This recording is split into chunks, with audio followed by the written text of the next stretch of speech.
Salut les pirates, j'espère que vous allez bien, moi ça va bien, c'est mercredi, c'est jour de formation et on va se régaler, on va parler aujourd'hui de la formation sur les relations rebonds, que vous avez en descriptif de cette vidéo avec les 120 ou 125 formations, je ne sais plus combien il y en a, et on en parlera vendredi à 19 h dans le live hebdomadaire. Oui, quand votre conjoint va quitter son pansement, il va y avoir des rebonds. Vous pensez que la situation s'améliore avec votre conjoint, il y a des rebonds, mais vous allez constater dans cette formation qu'il y a des rebonds partout.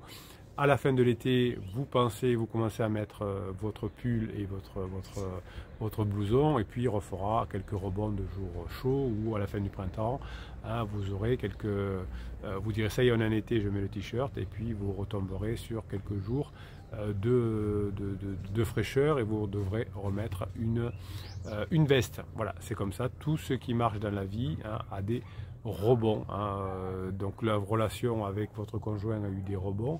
À la fin de la crise existentielle, souvent, vers la fin de la phase 2, votre conjoint vous a demandé peut-être un mariage, vous a peut-être demandé, vous avez refait l'amour, vous avez peut-être eu des projets, et puis tout d'un coup, hop, c'est retombé, et votre conjoint est entré en crise existentielle. Donc la fin de la phase 2 ne s'est pas fait de façon tranchée, mais avec des rebonds. Vous me dites en coaching souvent, vous disiez, mais 3 jours avant, mon conjoint me disait qu'il m'aimait, ou même des fois l'après-midi même.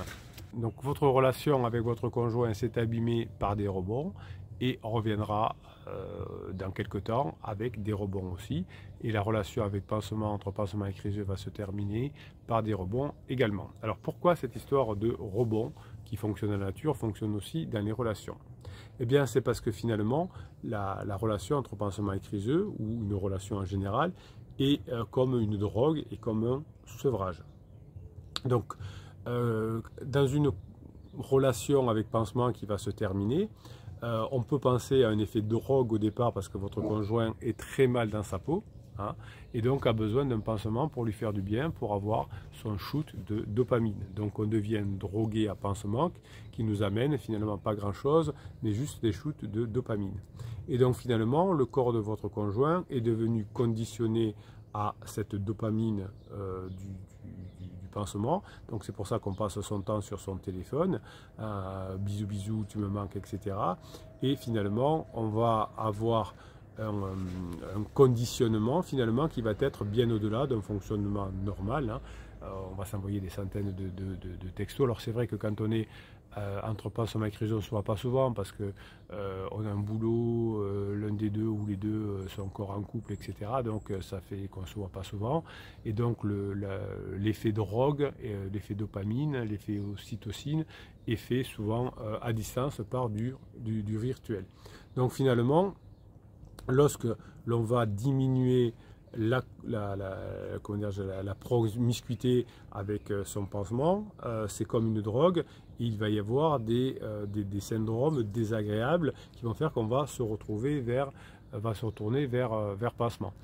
Si vous faites effectivement un silence radio, une lettre magique, une manipulation comme la lettre magique ou le silence radio ou le film Moi je te suis, peut-être que votre conjoint sera accro encore à vous et donc reviendra, mais comme vous n'aurez pas changé, que vous allez vous reprendre la tête, votre conjoint partira cette fois définitivement. Donc attention de ne pas faire ce genre d'erreur de silence radio ou de lettre magique, parce que ça va vous éloigner. Ça c'est très important de comprendre ça. Vous allez reconstruire une relation de longue durée, mais vous n'allez pas jouer à l'apprenti sorcier, à jouer avec le sevrage de votre conjoint ou avec la partie drogue, parce que sinon vous aurez des rebonds, vous allez vous retrouver avec votre conjoint, comme votre conjoint va se retrouver avec son pansement, mais vous allez au fur et à mesure des rebonds de vous éloigner.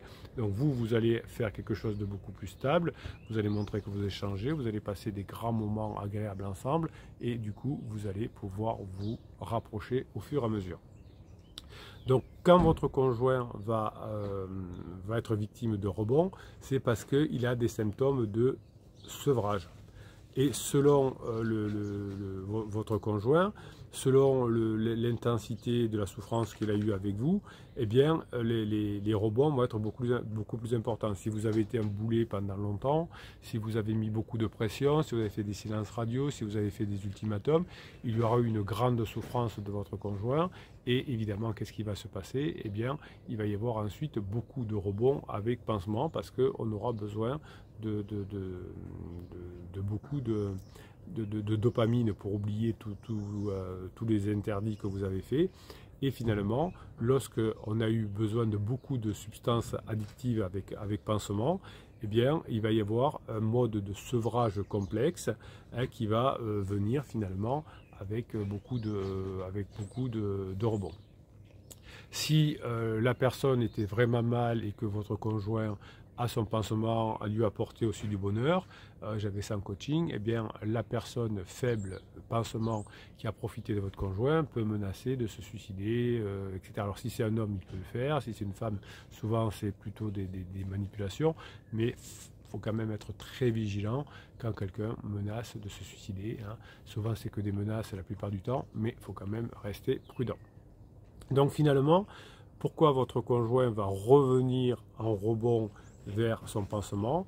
Eh bien parce qu'il va sentir beaucoup de nervosité, beaucoup d'anxiété, beaucoup de fatigue, beaucoup de souffrance. Comme vous n'avez pas planté suffisamment de petites graines pendant la phase de la traversée du désert, pendant la phase de plateau, eh bien votre conjoint ne peut pas encore se raccrocher à vous pour diminuer sa souffrance. Vous n'avez pas encore planté suffisamment de petites graines. Et donc il va revenir en rebond vers pansement pour ne pas avoir mal. Alors évidemment, ça va mal se passer et ça va se reséparer, revenir ensemble. Mais quand il y a un rebond et que votre conjoint, au lieu de revenir vers vous, ce qu'on appellera un point d'inflexion, revient vers son pansement, ça veut dire que pour l'instant, vous n'êtes pas encore capable de diminuer son anxiété et sa souffrance. Surtout si vous faites l'erreur de provoquer la rupture entre pansement et criseux, parce que vous dites maintenant tu me choisis entre toi et moi, etc. Il n'y a pas assez de ressentiment entre pansement et criseux. Dès que vous allez baisser la pression, dès que votre conjoint va constater que de toute façon vous ne pouvez rien faire et qu'il y en a un des deux qui va contacter l'autre, l'effet sevrage, qui ne sera pas encore complet, va faire que les personnes vont se revoir. Et là c'est encore plus dangereux parce qu'au début on dit tu vois on a essayé de se séparer, ma femme a voulu me séparer, mon mari a voulu nous séparer, mais on s'aime trop, etc. Et donc il y aura un rebond à nouveau. Donc il faudra juste attendre qu'il y ait suffisamment de ressentiment entre pansement et criseux, ce qui ne manquera pas d'arriver, pour que la rupture soit définitive.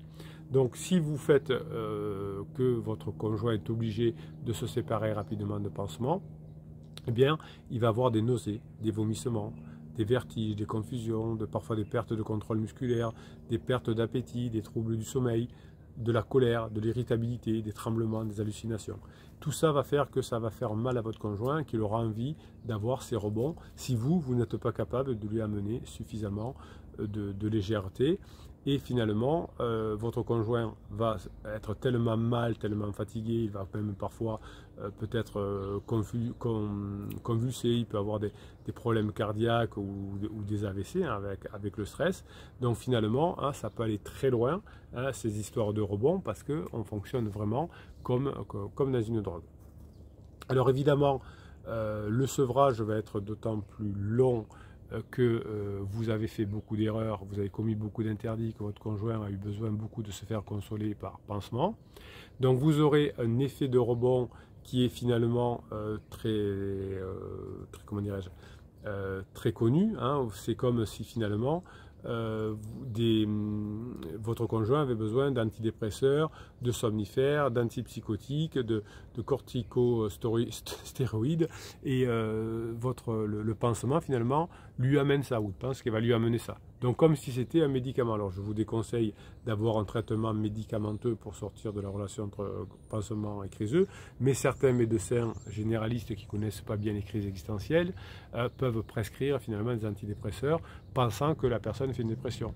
Non, il est en mode sevrage et alors pourquoi pas donner des antidépresseurs, je ne suis pas médecin, mais en tout cas tout va dépendre de vous. Est-ce que vous êtes capable de redonner la légèreté, faire errer votre conjoint, etc. J'avais un coaching l'autre jour, un médecin qui me dit depuis que je vous connais et que je comprends le système de crise existentielle, j'ai compris que j'ai fait beaucoup d'erreurs dans mes diagnostics auparavant et qu'aujourd'hui je peux beaucoup plus aider mes patients à se sortir de ce mode de souffrance. Donc les rebonds sont comme pour la drogue, hein, par exemple pour l'héroïne, il y aura des rebonds qui vont se manifester avec de la dépression, de la faiblesse, de l'agitation, de la diarrhée, et du coup on aura envie de retomber dans l'héroïne parce que ça fait trop mal. Alors les rebonds sont inévitables, hein, donc beaucoup de facteurs vont aggraver la probabilité du rebond. C'est quand vous n'aurez pas suffisamment travaillé pour planter des petites graines pour faire rire votre conjoint. Donc une personne qui s'attend à souffrir des symptômes intenses avec vous, parce que vous êtes lourd, parce que vous mettez trop de pression, va retourner vers un rebond vers pansement à cause de ses peurs et de ses attentes. Le rebond va être aussi souvent en place parce que votre conjoint aura une condition physique mauvaise, une fatigue. La santé mentale fera aussi que votre conjoint, souffrant un peu de symptômes étant près de la dépression, de l'anxiété ou de troubles mentaux concomitants, hein, le trouble bipolaire, schizophrénie, etc.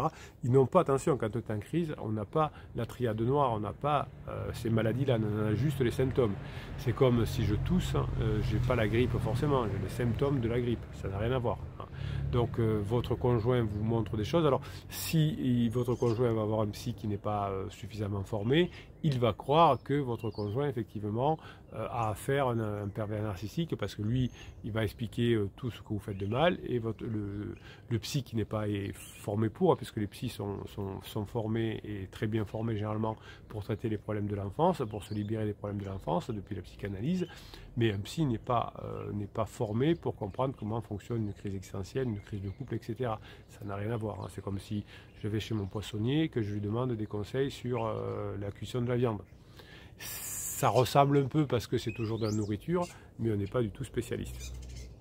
Donc votre job sera, vous, de planter des petites graines pour montrer à votre conjoint que vous êtes là, que vous le faites rire, que vous êtes léger, que vous lui donnez sa dopamine, sa sérotonine et son ocytocine. Et finalement, vous allez pouvoir vous rapprocher petit à petit de votre conjoint. Les rebonds, finalement, sont logiques.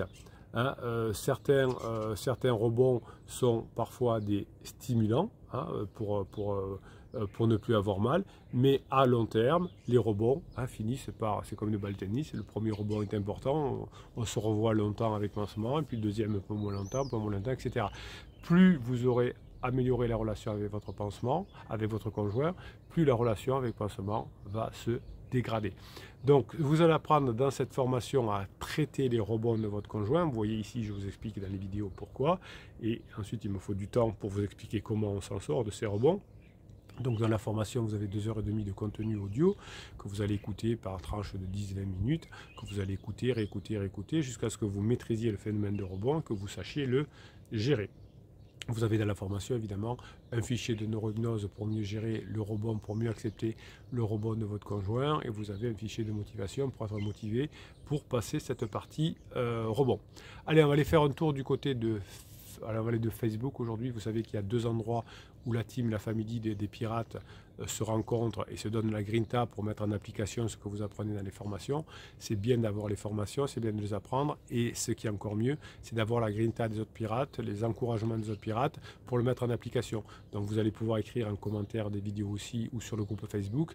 Vous avez le lien du groupe Facebook aussi sous le catalogue des formations en descriptif de cette vidéo, et vous avez sous le catalogue des formations aussi le lien pour aller sur Telegram, notre centre névralgique. Tous les jours sur Telegram, c'est notre canal des pirates, il s'appelle Canal Bruno Marchal, mais vous avez le lien sous le catalogue des formations aussi, où je vous mets un audio le matin pour vous donner la grinta, où je réponds à vos commentaires qui sont sous YouTube ou parfois sous Facebook. Je vous mets des messages d'autres pirates qui m'envoient des vidéos, des textes, etc. Je vous mets des shorts, je vous mets des textes aussi sur Telegram que je publie également sur LinkedIn. Donc vous pourrez aller directement de Telegram à LinkedIn pour lire les textes que je vous écris.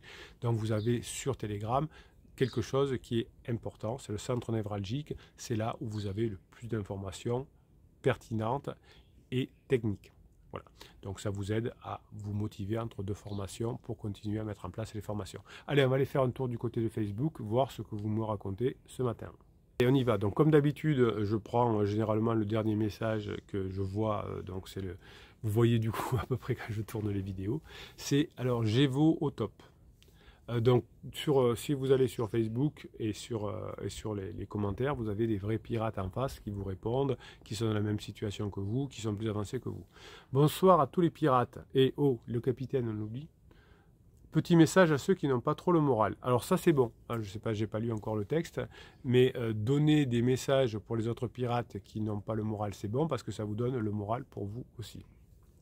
Votre conjoint est en crise, c'est la sienne et pas la vôtre. Oui, alors vous avez le rôle de bien passer, de ne pas faire trop d'interdits, d'être un rock pendant la phase d'alarme, de vous réconcilier à la fin de la phase d'alarme, etc. Vous avez le rôle de régulateur de la famille, mais ce n'est pas votre crise existentielle. Vous l'avez traversée, vous la traverserez, mais pour le moment, ce n'est pas la vôtre, elle a raison. Vous devez laisser vivre ces expériences et aussi assumer la responsabilité des conséquences. Oui, vous n'êtes pas son père ou sa mère, vous pouvez le protéger parce que par amour, on aime la personne comme elle est, mais vous n'êtes pas responsable de son choix. Généralement, à la fin de la crise, on est épuisé, on a dépensé tout son argent, on s'est fait avoir par pansement, on a des problèmes au boulot, on a perdu ses amis, c'est dur avec ses enfants. Et c'est comme ça, hein, on n'avait qu'à bosser sur sa crise existentielle, on n'en serait pas là. Essayer de l'empêcher ne ferait qu'aggraver la situation. Je suis d'accord. Hein, c'est comme un enfant, un ado qui va faire tout ce qu'on lui interdit. Vous ne pourrez pas le changer et toute tentative se retournera contre vous, je suis d'accord. Alors gardez bien à l'esprit que c'est sa crise, que vous n'avez pas le droit d'être malheureux pour quelque chose, donc vous n'avez aucun contrôle. Oui, le seul contrôle, vous avez une formation qui s'appelle contrôlez-vous mais ne contrôlez pas les autres. Le seul contrôle que vous avez, c'est pour vous-même. Et si vous vous contrôlez, vous contrôlerez le monde. Si vous maîtrisez vos pensées, si vous maîtrisez vos émotions, c'est une autre formation qui dure 5 heures. Celle-là, vous maîtriserez le monde autour de vous. Elle a raison, Gévo, ou il a raison, je ne sais pas qui c'est. La seule personne que vous pouvez changer, c'est vous, bravo. Changez pour vous, pour votre entourage et pour vos enfants. Devenez la meilleure version de vous-même. Vous n'avez pas pris le temps de travailler sur vous, sur votre couple pendant la phase 2 du couple. C'est le bon moment. La crise existentielle, c'est le bon moment. Le jour où votre conjoint sortira de la crise, vous serez devenu la meilleure version de vous-même. Vous voyez qu'au mot près, ça c'est un pirate qui a bossé et qui a raison. Vous allez devenir la meilleure version de vous-même et votre conjoint sera fou à nouveau amoureux de vous puisque il sera sorti de sa crise, il sera sorti de la lune de miel avec pansement, ça c'est 100% sûr, et il verra que vous êtes encore mieux qu'avant, donc il n'y a aucune raison de ne pas revenir ensemble puisque vous êtes le père ou la mère de ses enfants et que vous êtes aimé pendant des années. Vos enfants n'auront jamais été aussi proches de vous, oui, parce que vous aurez aussi appris à gérer vos enfants pendant la crise de votre conjoint. C'est une des formations qui existe aussi. Et vous aurez un cercle d'amis sur qui compter, les pirates, mais aussi les autres amis qui seront là parce que vous êtes bien, vous êtes fort, vous n'êtes plus dans la critique et vous êtes bien. Ce que recherchera votre conjoint une fois sa crise terminée, alors vivez pour votre présent, pas le sien, soyez heureux. Je suis tout à fait d'accord, alors je vais mettre un petit message à... je ne sais plus comment ça va, à Gévo, je le marque, bravo, je vous réponds dans une vidéo, hop, dans une vidéo, vous voyez, je le fais en direct avec vous, toc, toc, toc, parce que c'est important, les pirates, c'est important que je vous dise où je vous réponds. Donc voilà, je vous réponds soit sur Telegram, soit ici en vidéo de temps en temps. Donc il y a 20 commentaires évidemment. Pénélope Sparrow lui dit bravo, super bravo, j'ai juste tilté sur c'est son choix. Sylvain dit pile poil ce dont j'avais besoin de lire à l'instant, merci beaucoup. Sophie qui dit le criseux se réveille trop tard peut-être. Oui, alors il arrive effectivement que le pirate ne veuille pas récupérer à la fin la personne en crise, hein, ça arrive. Jean-Luc, pas de bol, moi face à moi j'ai non pas une criseuse mais 3, mon ex et nos 2 enfants jeunes majeurs complètement papa outé. Oui, ça arrive, et à la fin tout le monde se réconcilie, on est d'accord. Je résume l'air de Dieu, je suis un pervers narcissique, oui, merci le psy de quartier et toutes les copines. Oui, vous êtes dans une situation tout à fait normale. Je rêve depuis 1999 d'avoir une relation qui n'est pas normale. Évidemment, par rapport aux copines et aux psy de quartier et de ce qu'elle raconte, vous êtes un pervers narcissique, évidemment. Voilà, tout le monde est dans son monde, vous changez, vous repassez des bons moments avec votre conjoint, vous refaites rire votre conjoint, vous êtes bien dans votre vie, vous enlevez la colère, vous enlevez la peur, vous enlevez la tristesse et vous allez reconnecter avec votre conjoint de façon plus facile. Merci les pirates, donc on se retrouve de l'autre côté pour la formation du jour, hein, comprendre les rebonds et les maîtriser. Vous avez tout ça en descriptif des vidéos. Je vous souhaite la journée que vous méritez. On se retrouve demain matin à 7 h. On se retrouve toute la journée sur Telegram où je vous réponds, où je vous donne la grinta pour que vous puissiez mettre en application ce que vous apprenez dans les formations. Merci pour ce que vous êtes les pirates. Passez la journée que vous méritez.